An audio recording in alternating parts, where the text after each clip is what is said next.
You're listening to The Mountain Spirit, a podcast of Christian Appalachian Project, where we explore the stories, voices, and changemakers shaping Appalachia. We're excited to kick off Season 10 with Buddy Forbes, a proud Appalachian and an esteemed journalist. He has built his career covering the heart of East Kentucky, sharing stories that reflect the resilience, struggles, and spirit of the mountains. From government updates to community features, breaking news to deeply human local stories, Buddy's work continues to amplify the voices that often get overlooked in mainstream media. His commitment to storytelling is rooted not only in his craft, but in his love for the region he calls home. I am so excited to have Buddy on the show today. Hi, Buddy. Welcome to the show. Thank you so much for having me. Well, I know that you grew up watching WYMT, and the slogan there is "We're Your Mountain Television." It's well known in the area and beyond, and the meaning is behind the call letters, WYMT. So what was it like for you growing up watching the station and now being a trusted source of news yourself for the area you call home? It's such a strange thing to know that there are kids who can potentially watch me in the same way that I watched the journalists back in my day, I guess. You know, it started as I would watch in the mornings to see if we had school or not when there was snow outside. And then that grew into watching the feature stories and seeing the things that were happening in the community that mattered to me that I didn't know about until I saw them there. So just the idea that somehow I've reached a point in my age, I guess, where I'm now the person telling those stories, I never take that for granted because I know how important it is for this region to have a voice. And the fact that they allow me to come into their homes through the TV or to come into their homes literally to share their stories, I'm still amazed by it today. Yeah. So tell me about that bit of storytelling. So journalism is essentially storytelling. Where did that love for storytelling come from for you? Like when you were younger, how did you develop that love for sort of narrative storytelling? Many people in Appalachia have an Appalachian grandma who would sit down with us and share stories, and whether that's sitting on the porch talking or, just talking in general, hearing stories and sharing those stories. And then, obviously as you learn to read and you figure out what you like versus what you don't, just my love for storytelling grew and grew. And for a long time, I thought, well, I'm going to be an author. Then I thought, I'm going to be writing for the New York Times. And then I thought, wait, I can be here in the mountains telling stories of my people the same way that anyone in New York City is writing for the New York Times. So I guess it kind of grew over time. And in high school that's really when it peaked for me. I joined the high school paper and then eventually became the editor of that paper, and it consumed me. So I was skipping classes that I probably should have been in to work on the newspaper. And I say that because I feel like that led me down the path that I should have gone down, and that this is where I belong, is telling stories. And if I had to skip some trigonometry or something along the way, I had to do that. So you end up going to college, I assume, to pursue journalism? Is that Absolutely correct? Yeah, I went to the University of Pikeville, and at first I was like, well, I'm going to write, so I have to be an English major. That made sense to me. And then I figured out about the communication program at UPike, which offered journalism classes, and I was like, well, no, that's where I need to be. So that was my major at the University of Pikeville, is communication, and I took some film and media arts classes in broadcast, but I never planned to be in broadcast. I always thought I would be writing for a newspaper, which is where I started at the Appalachian News Express here in Pikeville. And I thought that's where I would stay, is just writing in newspaper. But then, God opens doors and says, we want you here, so you follow. And the last almost 7 years now, I've been at WYMT, so never expected to be on TV. I always tell people I don't have a face for TV. I'm more of a radio face guy. But find places like this and you hold on to what you can find there, and it becomes your passion, it becomes your life, it becomes your career. Yeah. So talk a little bit about that. You mentioned how God opens doors. Talk about how your faith has shaped sort of where you landed, because you went to school local as well. If people don't know where the University of Pikeville is, a beautiful campus. If people in the area have never been there or come through Kentucky. So talk about that journey of ending up here in television and how God opened up doors for you? Absolutely. So for me, I've always kind of led with my faith first, and putting my feet through doors that God opens is what I've done my whole life. Yeah. And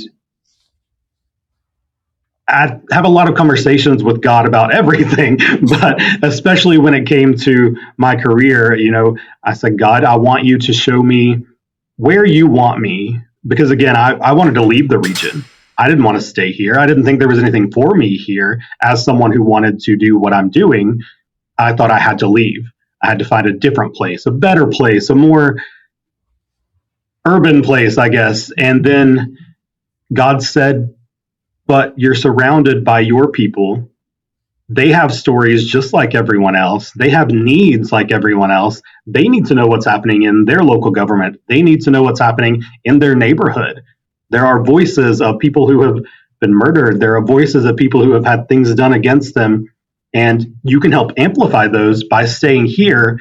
And to me, that became something that mattered so much more than if I had left, because these are my people. This is my mountain family, to be corny about it, because I never left the region. And there are a lot of times when I never expected to say that, when I thought, well, I'll leave and I'll come back or whatever, but I didn't leave. And I've grown more and more because I didn't leave. And God has given me so many opportunities to not only follow what I feel is the path that He's had for me, but to grow and thrive and encourage others, I hope, to see this region the way I do. Yeah. So tell me a little bit, you mentioned urban regions. I know the media landscape is changing. So why are rural journalists even more important to the local community than maybe even years before, as we see consolidation of media companies and that sort of thing?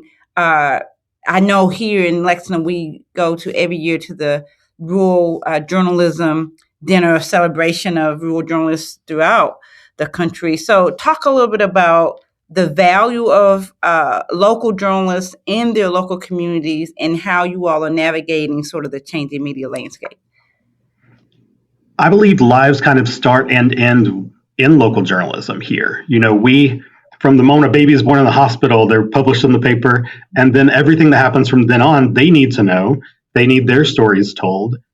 No one's going to come into this region and save us or put a spotlight on us unless it's someone who cares enough to do so. In other areas, if someone takes an interest in the area, more than likely it's someone who has an investment there. And local journalism is the biggest investment in the region because we are sharing those stories. We can't have someone from the outside come in and understand why it matters so much that this city council meeting is going the way it is, or why this community has been without water for years in a way that they deserve to have water. Someone from the outside will come in and tell that story, yes, but it's not going to be told the same way as someone who lives beside of you, someone who understands the struggles and the successes that are available here in the region. And we have seen obviously a lot of changes. When I worked for the newspaper, that was one of my worries is, well, print journalism's dying. What do I do next? But I was so wrong, because even the newspaper that I worked for has now become a regional newspaper and purchased other small town papers, and they're now Appalachian newspapers. So they're representing all of the different areas, but it's still locally vested here in Pikeville is where they are located. So having those people in your communities that support local journalism is crucial. I mean, I don't know how else to explain it. It's something that we have to have local journalism, or we will not have our stories told the way that they deserve to be told. Stay tuned. We'll be right back.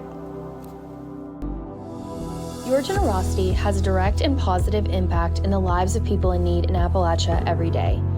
It is the unwavering support of faithful friends like you that make this work possible.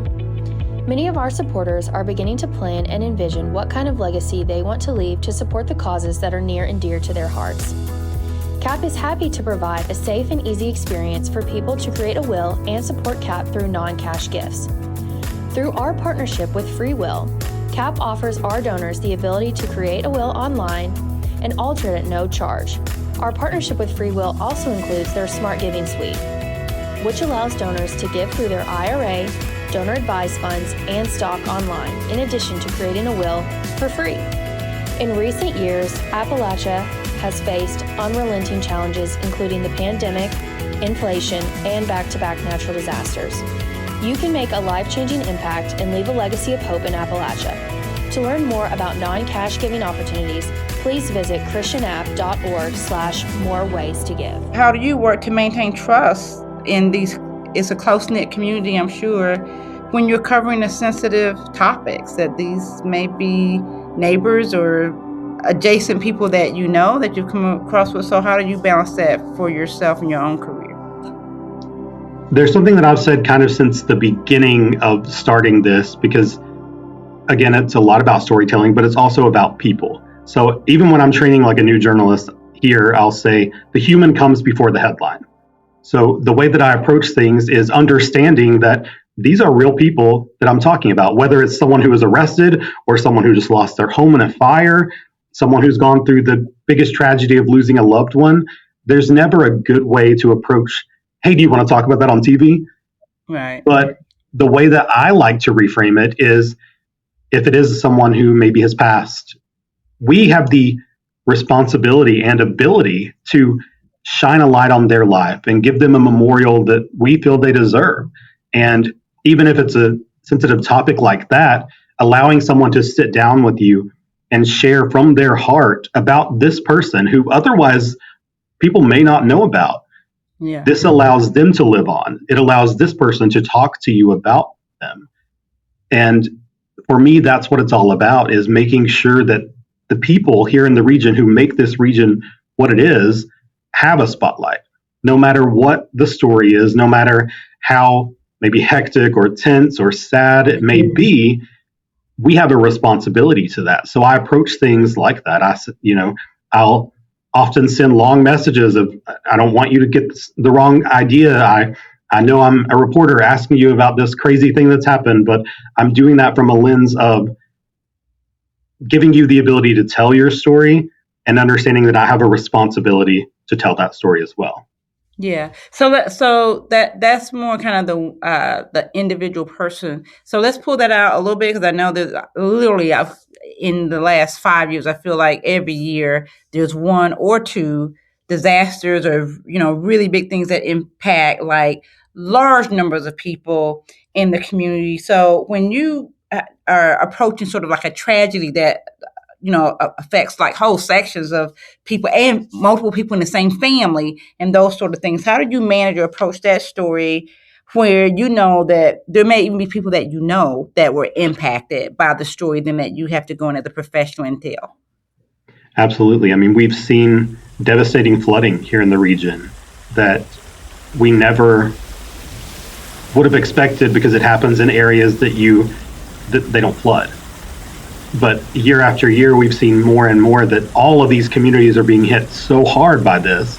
So we have to go into these communities, these places that everyone there has lost everything they have. And it's so devastating to stand there with the camera and film someone mucking out their entire life onto the front lawn. And then saying, I understand you've lost it all. I understand that your entire community right now, including right down the road where I live, people are struggling. People are lucky that they got away with their lives if they did. And approaching that in a way, the same way that I approach the other things, we have to share this story so that other people outside see this, so that the people who make laws see what's happening here, so that the rescue groups that are established to help out in these situations can see what's happening here. And then when they come in, we continue to share the stories and show this is the progress that we're making. But we have to show the devastating part first, because especially here, that's something that it seems like lately we can't escape. It's like a cycle of hit after hit after hit. And someone has to be there to document that as sad and heartbreaking as it is to be there every day and see these people who have lost it all. Hearing you say, like, people need to know, they need to see the need, they need to see how laws and regulations and how they do impact real people. It is such a sensitive, subject. We go out as CAP too and cover story. It is a very difficult thing. It's a fine line you have to walk between helping people share their story and not re-traumatizing people as they have to retell their story. And so that leads me sort of to my next question, which is how do you balance compassion with accuracy when you're doing a crisis coverage? Because clearly we want to tell, like, this is the number of people who lost their lives. These are the number of people whose homes have been destroyed, but also having an empathy for the people who are sharing their story with us. In a way, we almost do that as a team. But I mean, for me, again, I always try to lead with compassion and leading with these are people before anything else. These are their stories.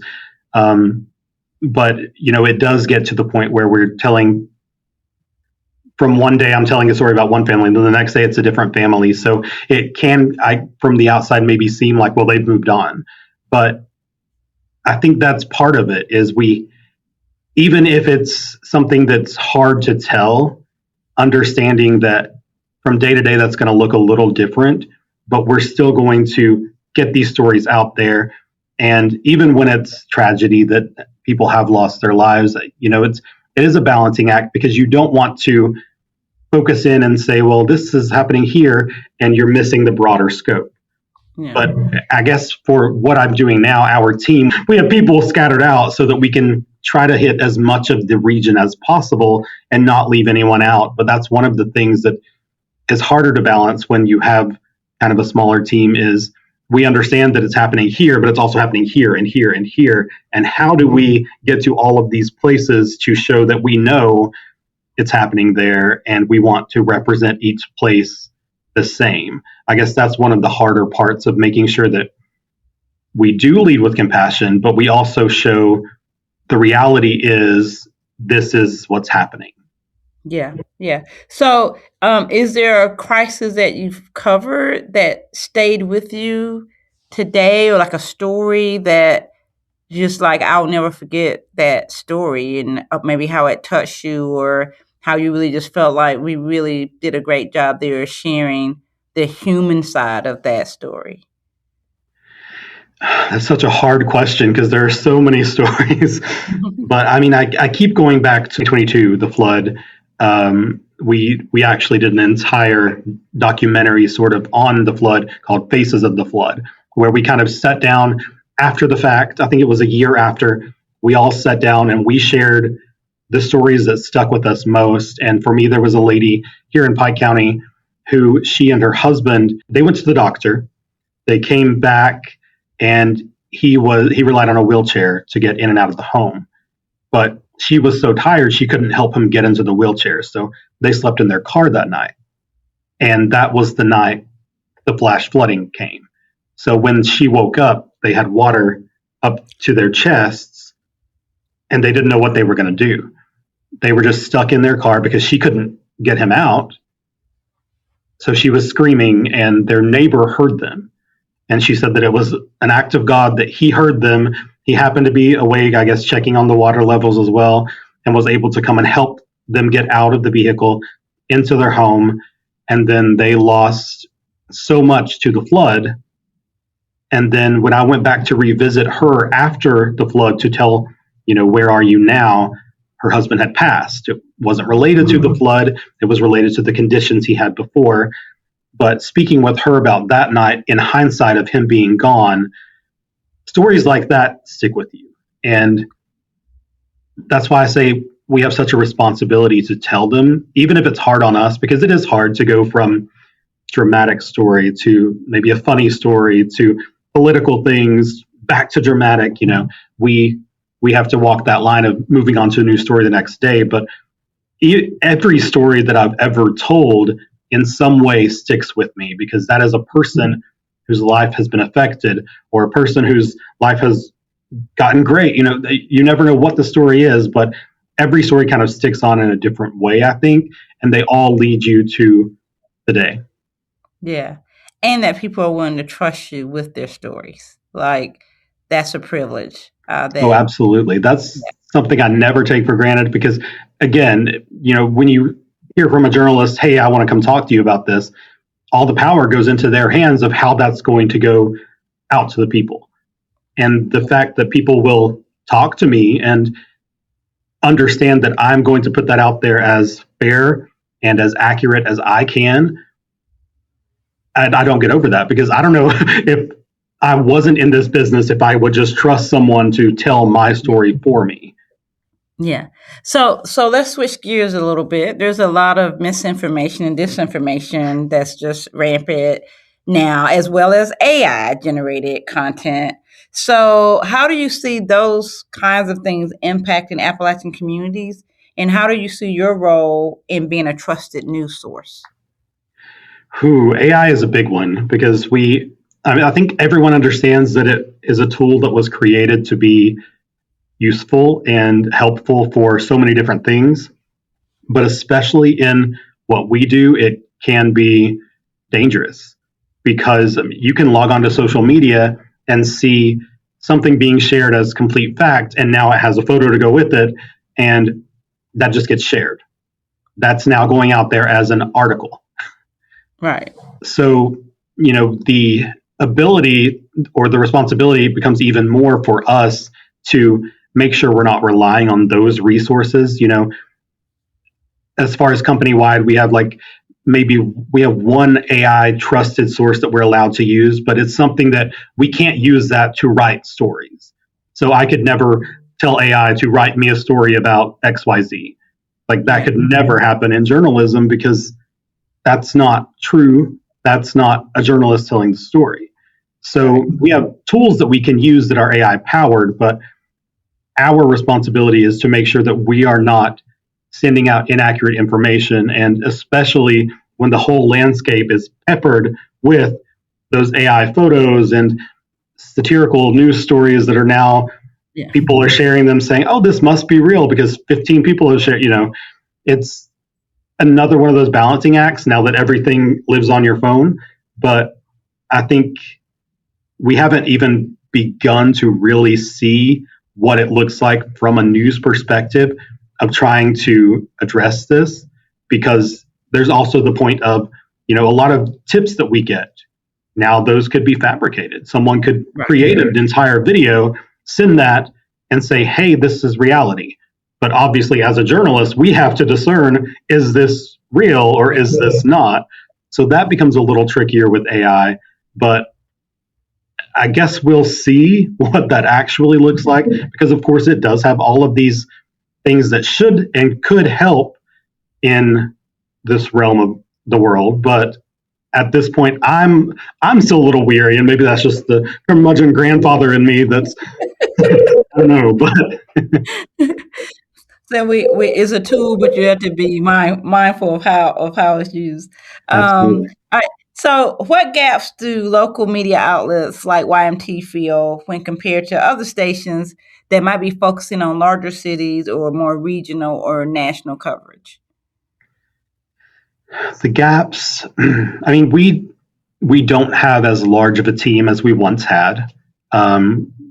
I think that was a very public thing that we shared on WYMT, to be open and say, company wide, there had been some changes, and that resulted in some changes even here at WYMT. And, we see the impact of not having as many boots on the ground. It's harder to tell as many stories when you don't have as many people working to do it. But that just burdens us even more to work harder and be in all the places we can be, so that we make sure everyone who relies on us is represented in the best possible way that we can.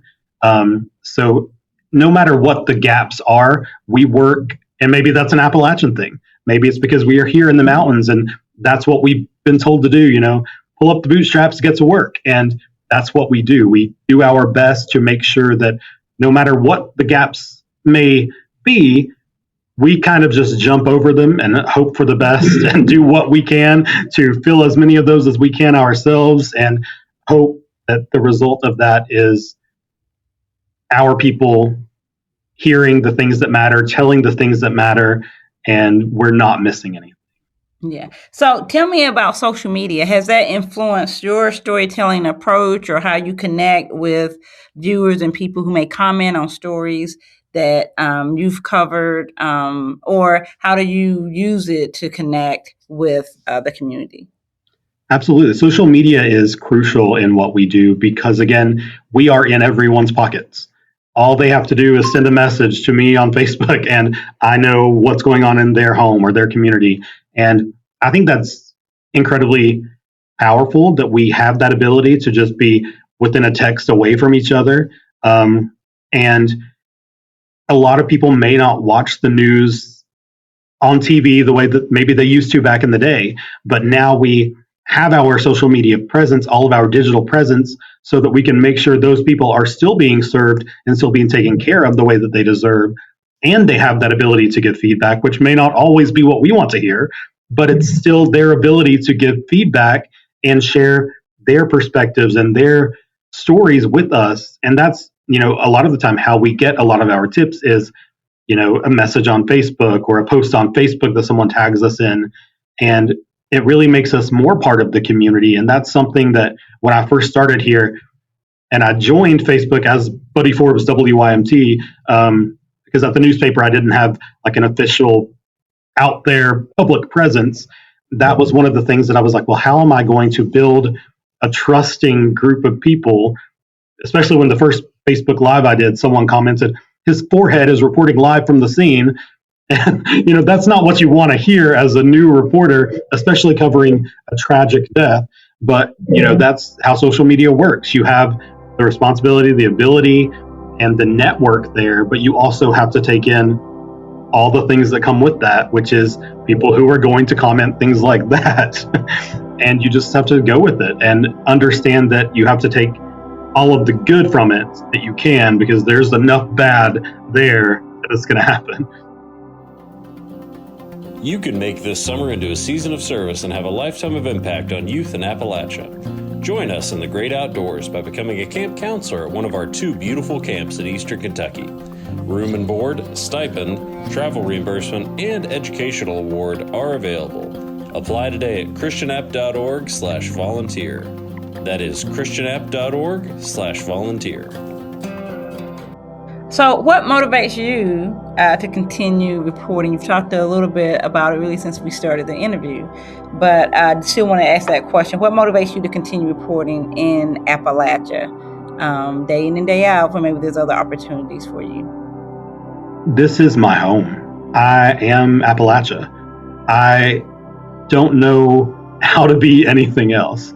And again, for a long time, I wasn't sure that would ever be true, but growing and understanding and finding myself here in the region has been so impactful that I can't imagine going somewhere else and sharing other stories when there are so many stories to be told right here at home. Yeah. So I know there's a lot of stereotypes about Appalachia for people who may have never been here, but they, something they saw on TV or caricatures that they have. What's the stereotype that you would love to dispel and just like, that is not who we are and that's not the area? Or what makes you proud of the culture and heritage of being in Appalachia? There are so many stereotypes that I'll never understand. The dumb hillbilly stereotype is the one that it really digs into me, because when people call you a hillbilly, they think you're going to take it as an insult.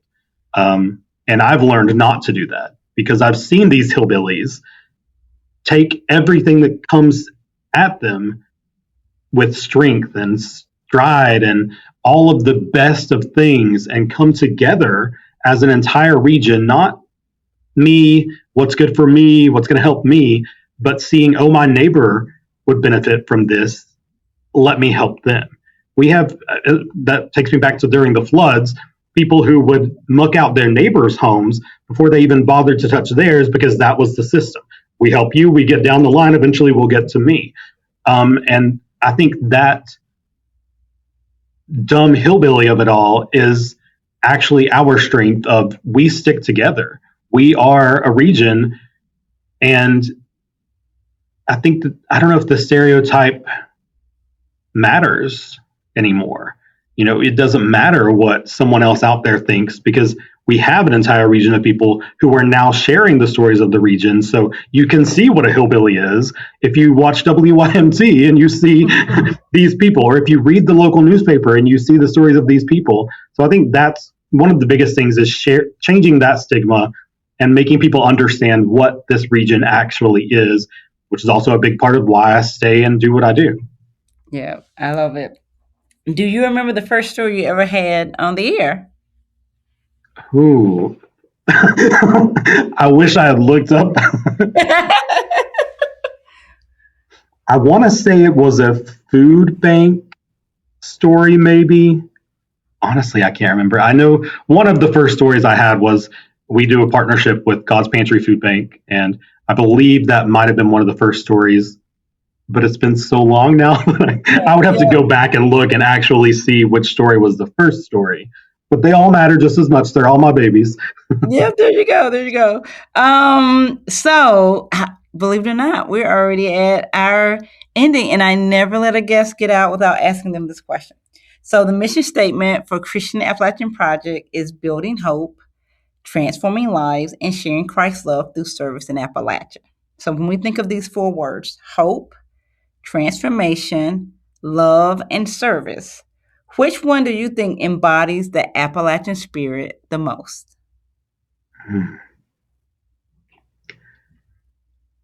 I think hope, because again, everything that we've been through here in this region, everything that comes against us here in this region, all of the hits that we take, there is still that hope that we as a region will see tomorrow.